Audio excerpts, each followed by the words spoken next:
Great. How's it, everybody? Welcome back to FANatics. I'm your host, Alex. Joining me today are Sholin and Tioko. Tioko, we haven't had around for last little while, so it's great to have him back on the show, sharing his wisdom with us, guys. Today, we've got a new political player joining the South African political Game of Thrones. And that is, of course, none other. He's a familiar face to politics in South Africa, and that is none other than Mmusi Maimane. Has launched Build One South Africa. So let's have a little clip from his launch on the weekend, and then we'll share some of our thoughts and go into some chats about it. I'm from a generation of South Africans who know what happened to battle against corruption, to battle against racism, to battle against extremism. I have known both defeat and I have known triumph.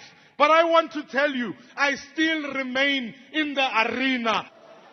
The usual political promises were also made, from housing to education and jobs.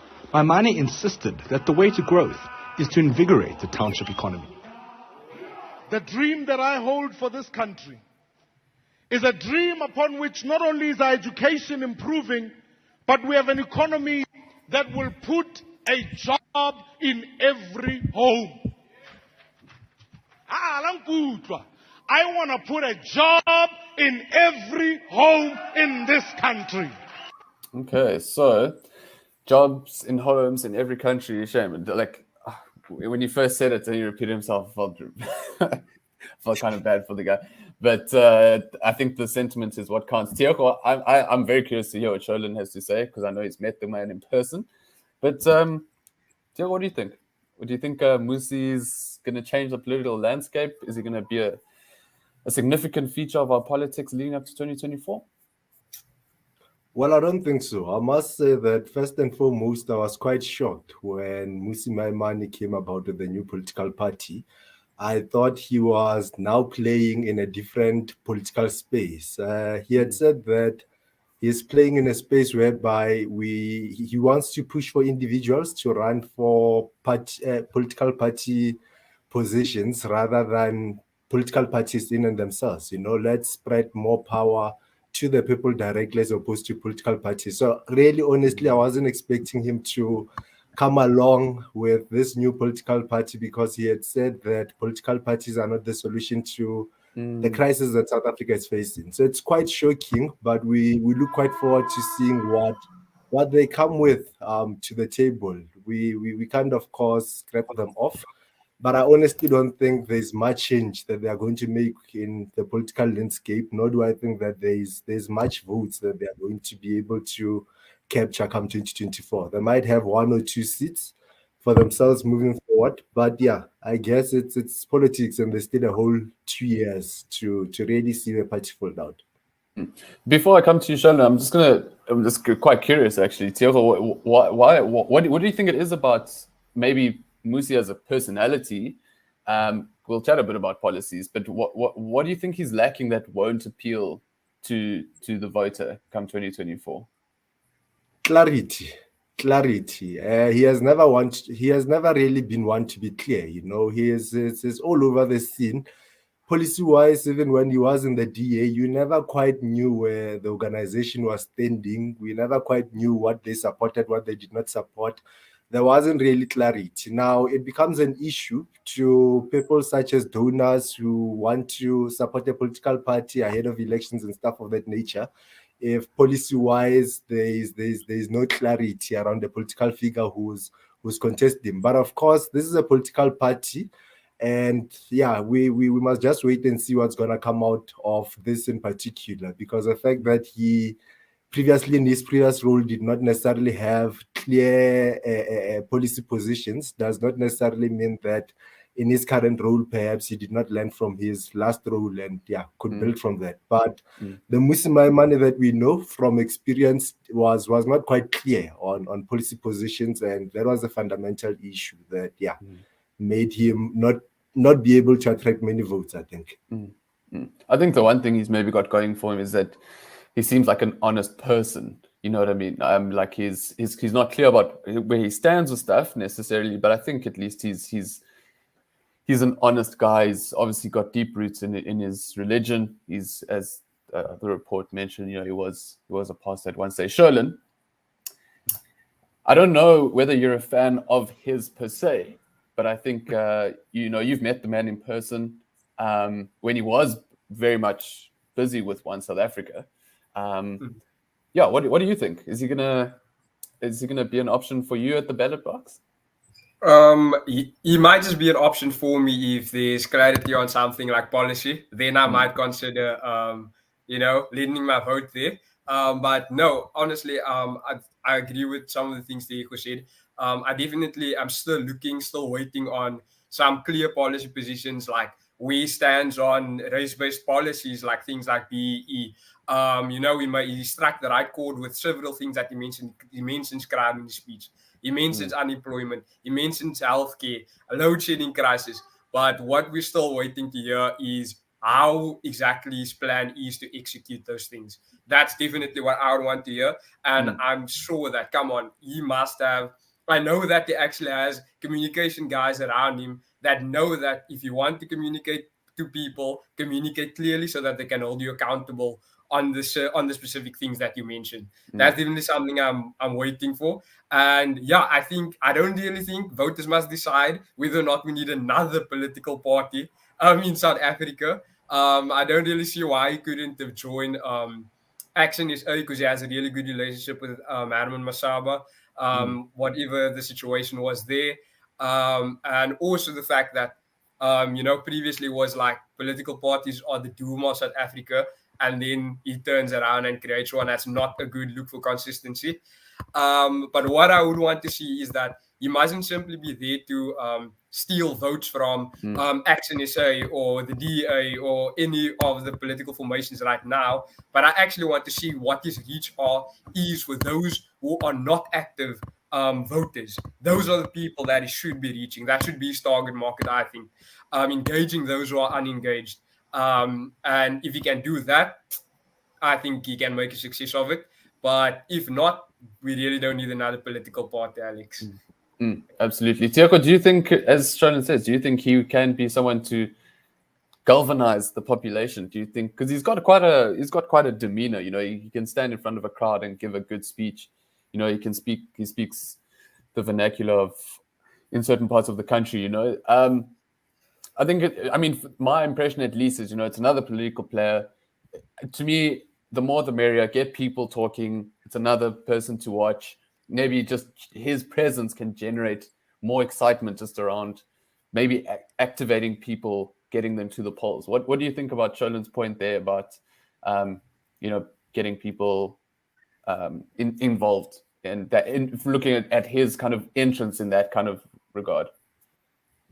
Well, I think Sheldon is quite correct that he mentions things such as putting one job in every household and stuff of that nature.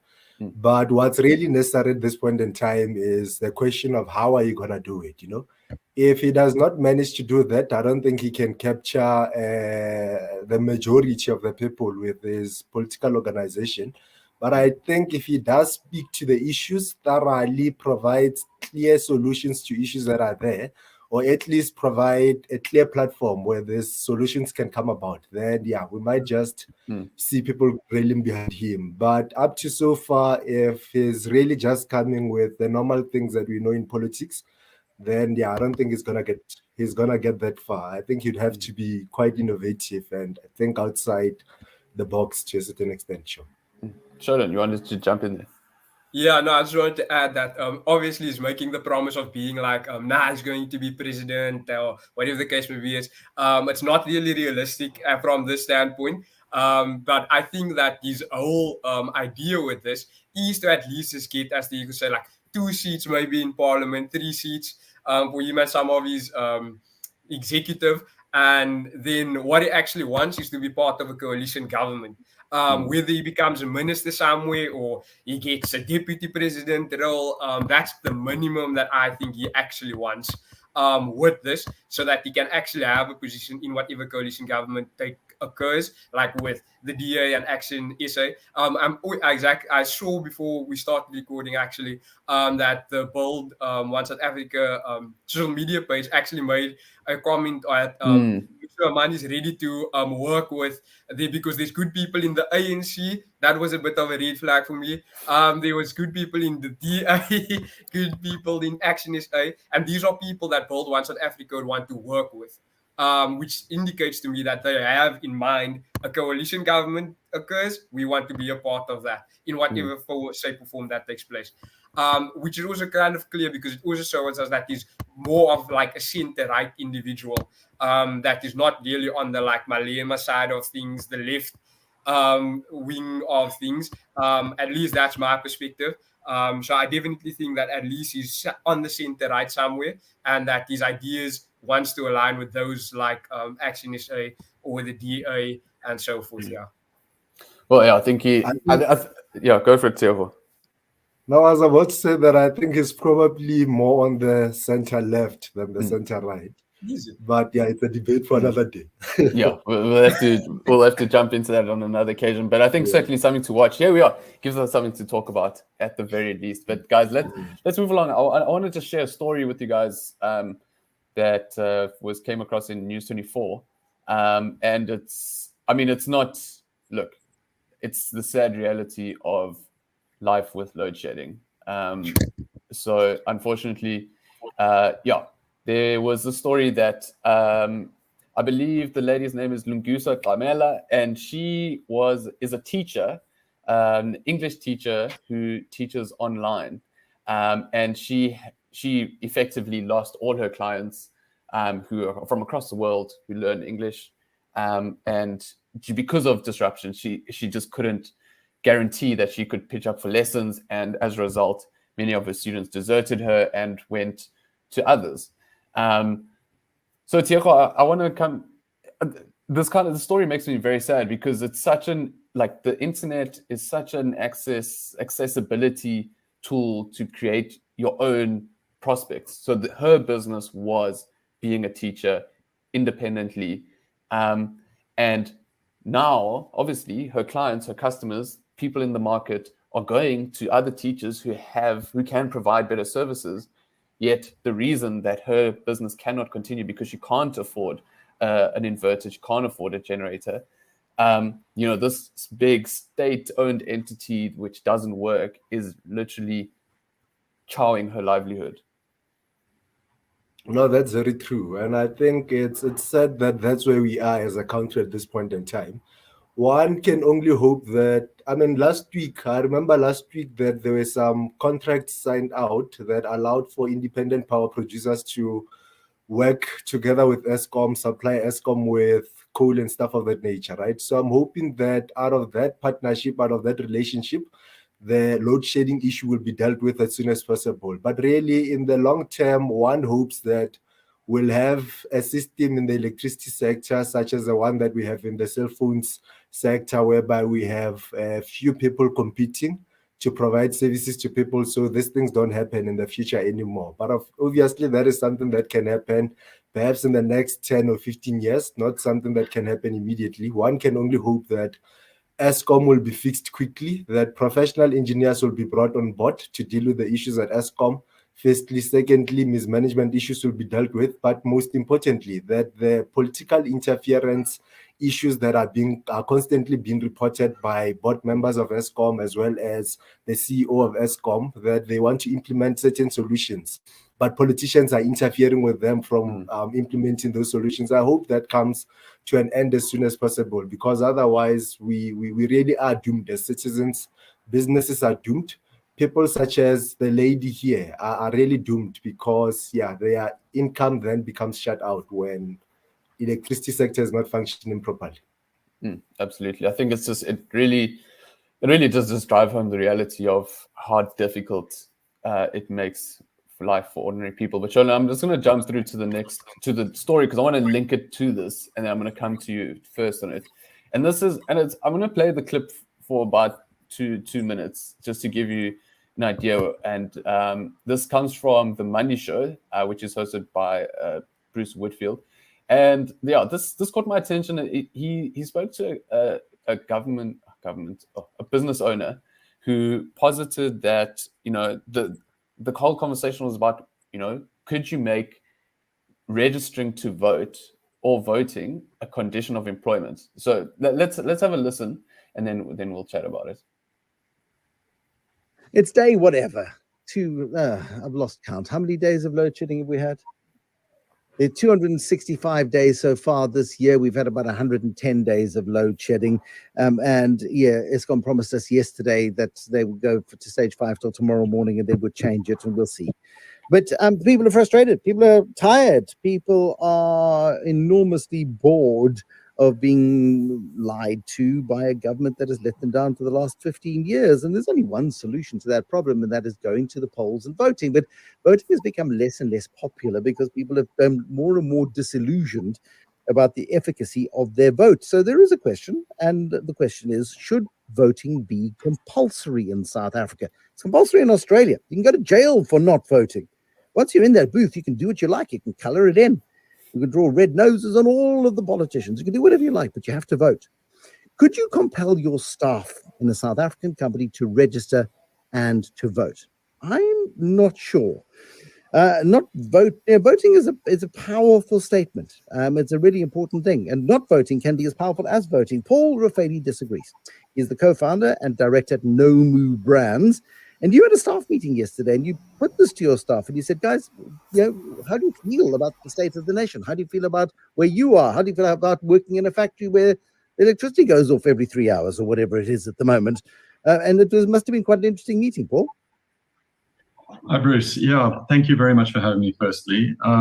It was an interesting meeting, but it wasn't one that just kind of happened on its own. We engage on an ongoing basis with our staff all the time, talking to them about the real things that affect them, whether it's the cost of oil, petrol, the fact that their children are at risk coming to and from work, whether or not maybe they'll be on an operating table and a generator will fail. These things needed to be made more real, and I think they have been real for them for some time. We put it to them that it was worth understanding that there's a difference between blaming Eskom and blaming the people that have been in charge of Eskom. So I'm going to leave it there because, yeah, essentially, yeah, it's just such an interesting, I think it's such an interesting topic for discussion. But my impression, Sheldon, at least, is this frustration with load shedding is really, like, it's come to a head. People, like Bruce Whitfield said, like, people are just so frustrated, and it's crippling people's lifestyles and livelihoods. And this guy's a business owner. He runs a factory, he runs a business, and it's hurting him. And it's super interesting that it's coming to a point where we're really having the discussion of load shedding being a political problem. What do you think? Yeah, no, absolutely. I think this is both of these situations. This lady losing the source of income because of load shedding. Then another instance where factories are being shut down because they cannot operate during load shedding. It shows us like the real consequences of this. I mean, I'm still in a privileged position where, you know, I complain about load shedding because I can't be on my iPhone, or I can't play FIFA or Creative Auto. Like, these are the things I complain about. But for other people, for Eskom doing load shedding is the difference between them being able to put food on the table or not. And that's why it has real consequences. Alex, I would also like to just touch on the podcast mentioning this compelling people to vote. I think, like, for example, it is in Australia. I think that's it's a very naive approach to take. Because people not voting is also people making a political statement nonetheless. Just because you force people to go to the ballot box, it doesn't actually show the true health of your democracy, I think. What the privilege we have right now is with people not voting, we can clearly get a realistic image that people are unhappy with the current political process, and that people feel unrepresented by the political class in South Africa right now.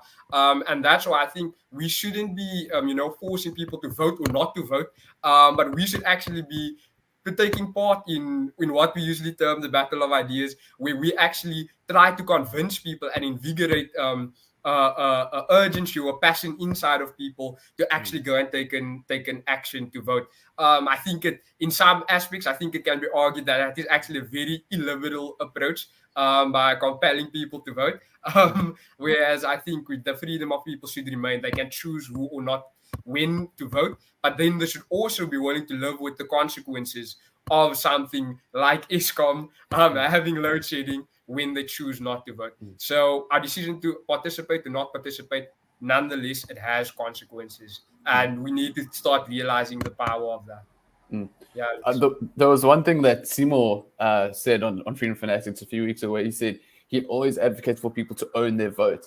But I think that's such a great sentiment to have. But Tioko, the one thing that stuck out to me about this is there seems to be such a desperation out there where people are resorting to all kinds of things because the political solution or the governance isn't working for the people. And now people are saying, I've heard people saying, oh, we can go off the rand. When the rand falls, we can use, I don't know, like NFTs and Bitcoin and like all these kind of things. And now, like, people almost want to resort to anything because everyone's just trying to find a way out of this as quick as possible, because the state really is just letting people down. So I'm going to give you the final word on this before we jump to your reactions with Mbali. What do you think, Tioko?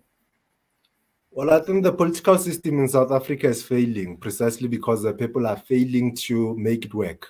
If you look at our politics, really, for the longest time since 94, we have had politicians playing around in the political arena, but not so many civilians around to ensure that these people are doing their job how it should be done, that our monies are being spent how they should be spent, and everything of that nature. So I think perhaps, yes, the political system is indeed failing, but it's mainly failing because there's really no civil society, and there's not an active civil society. There's not a strong civil society sector. We don't have civic education as one of compulsory things in our schools and stuff of that nature. And so we find ourselves where we are. Perhaps the solution to fixing everything is starting right there, us taking responsibility for where we have failed to do our job as ordinary citizens, because we do have the responsibility to ensure that the people we elect into positions do what we want them to do as people of this country. We have failed at that, and that is probably the best place to start rather than operating outside this system. Let's make this work, make this government as small as possible, make sure that it creates an environment that's conducive for creating jobs, conducive for investments, and that it's a government that ensures that people are protected, that people's rights are protected at all times and stuff of that nature. It would really take us as the people taking upon our responsibility, doing our job for this system to work. Otherwise, it's really just a waste of time. Or we must be, as Sholan said, be willing to live with the consequences of not being active in that manner. Absolutely, guys. I think we could have this conversation for the rest of the afternoon, but unfortunately time is not on our side, and Mbali is busy knocking at my door because she's got some fiery reactions for us to jump into. But remember, guys, you can follow us at Badger of Liberty, Facebook, YouTube, Twitter, as well as Instagram and TikTok. Guys, without further ado, let's jump into your reactions with Mbali.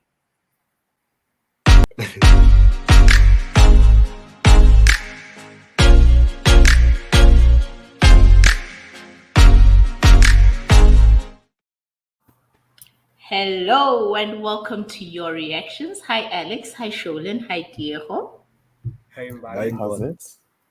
Cool. So guys, let's get right into it. We are today looking at a video from one of our own, Mr. Sholan Boyses. Let's give it a listen. For Water and Sanitation has revealed that up to 18 billion rand has been lost to irregular expenditure in his department. He has identified certain contracts and tenders being given out as the reason for the loss of this money. What are your thoughts around this issue? And let us know in the comment section below. Cool. Let's get into the comment section below. Diego, what are your thoughts? Well, my thoughts first and foremost would be that this speaks to the fact that we have a government that, or at least in the Department of Water Affairs, We have a department that is not able to spend money that's within its budget. They are not able to budget and focus on the budget. They spend money that has not been budgeted for. And that is an issue because as a department, if you are going to spend money, then you should be spending within budget, spending what you have. And I mean, when you do work on a budget, you work on it and say that you prioritize certain things, right? That we're going to prioritize this over that because resources are limited and stuff of that nature. But if you are going beyond the budget, it means you are not even focusing on the priorities. So at least when you work on the budget, you never got your numbers correct from the very start. But I think this just irregular expenditure refers to spending outside the legal budget, spending outside, not following the right procedures when you spend money, right?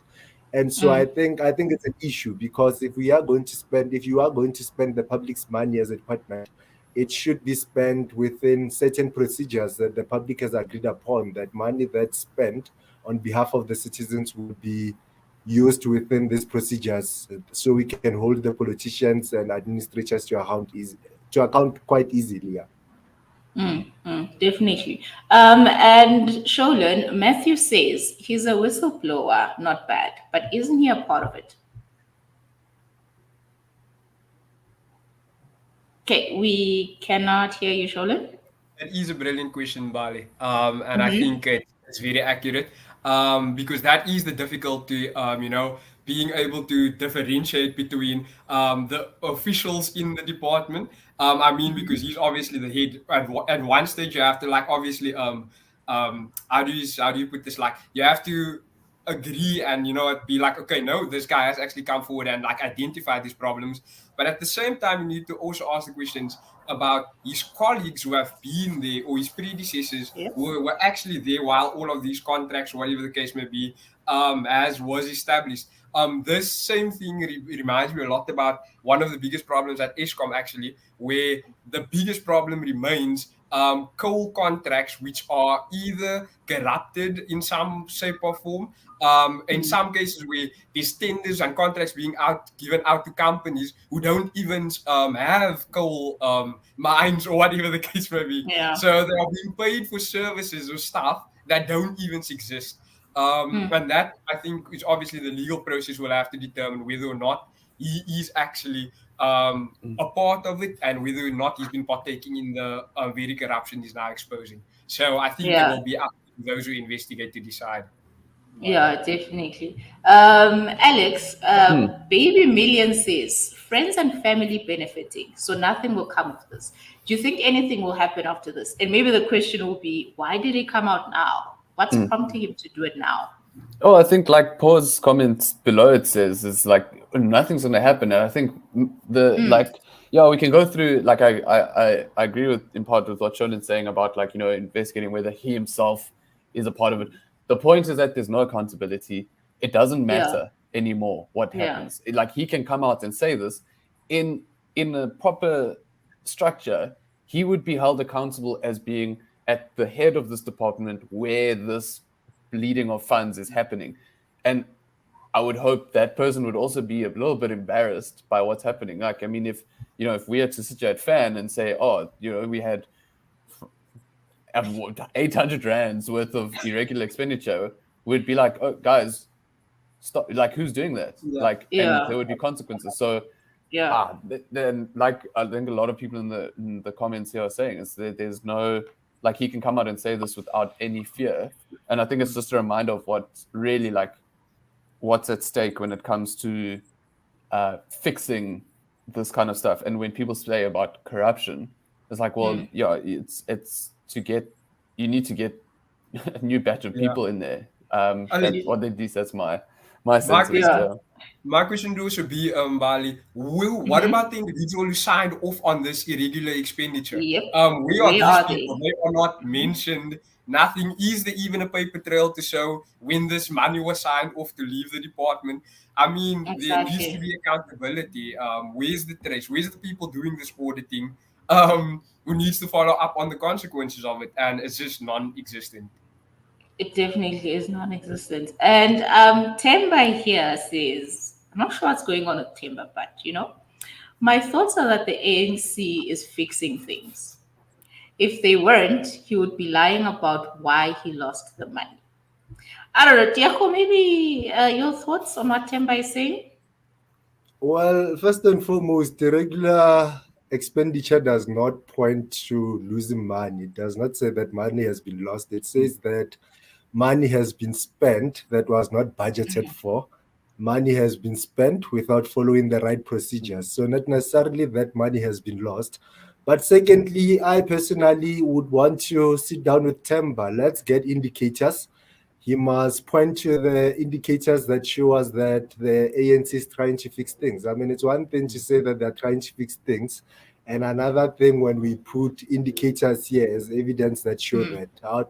I'd be keen to sit down with him and see what indicators he's looking at. But yeah, the indicators I've seen show that the ANC is totally losing it. They are not in control. Economy-wise, they are not able to grow the economy. They are not able to attract investments into the country. Investors don't even have confidence in them. How can they begin to fix things if they can't even attract investments into the country? That is a question that, yeah, one finds himself asking himself after reading Temba's comment show. Yeah, definitely. Sholen, last thoughts? Sabotage. We can't hear you, Sholen. Sorry again for that. But yeah, It's been a long day. It's been a very long day. And yeah, I definitely agree with what Diego says. Generally, because I think there are definitely people overseas looking and being like, why should I put my money or start a company in this country when it will be lost or it will be implicated in some sort of corruption somehow? I mean, we wouldn't. My simple question would be like, would either of us trust to put any of our savings, even if it's a 200 rand, into a bank that just lost 18 billion rand? I'm like, that is not that's not an encouraging scenario or security that you provide people with, because they are clearly already mismanaging public funds, taxes. And don't also even forget that South Africa's government, we also have a whole lot of debt. And I mean, so every cent that is there should have been carefully looked at, should be strategically used. And yet there's this carelessness. And as Ben Alex said, this country is being destroyed tender by tender. And I think that directly sums up the situation where Definitely. Guys, I think we've come to the end of our show. Thank you so much for joining us on this episode. Do follow us on Twitter, Instagram, TikTok, YouTube, and Facebook as well. Remember, your freedom is worth fighting for.